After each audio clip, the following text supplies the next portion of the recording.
turi hano twese turateranye kugira ngo twakire uwo mwuka wera. Kabiri, uretse umuriri. Haleluya, haleluya. Mubise umuriri. Hanyuma kabiri ngo buri wese ikibi cy'umuriro kidahereye wabereka ibintu by'umuriro biri ku mitwe yanyu. Hanyuma ngo bagira guteka indimi ziragobo bavuga iki?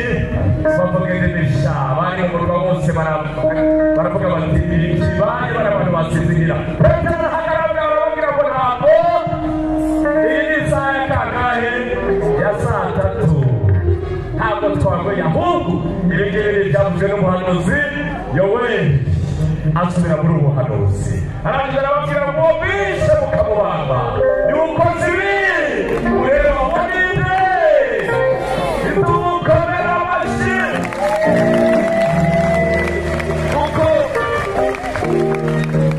natwe tugendeye kuri uwo mugabane. Abacuranzi nabo barezi gatoya. Ndaringiye kuvuga ngo wapfuye atadusura umwuka yagize gute? Yarihuse.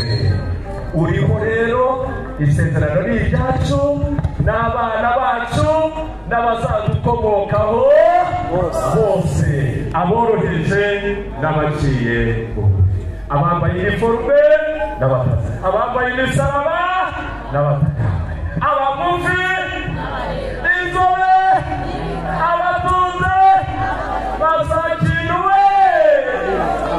Petero ati feza n'izahabu ntabwo dufite, ariko mu izina rya Yesu turaguha icyo dufite. Mufite ikibapembe, mufite ikibarokore, mufite ikibano b'Imana. N'abantu bose ntabwo ari abadeperi gusa, mu mahanga yose uyubaha agakora ibyo gukiranuka. Igira gute? Igira gute? Iramwemera. Ariko Mana yanjye, hari abantu bajya basazana agahinda ku kukuru babenzwe kubera biragatumbo birumvikana ubizi ababezi.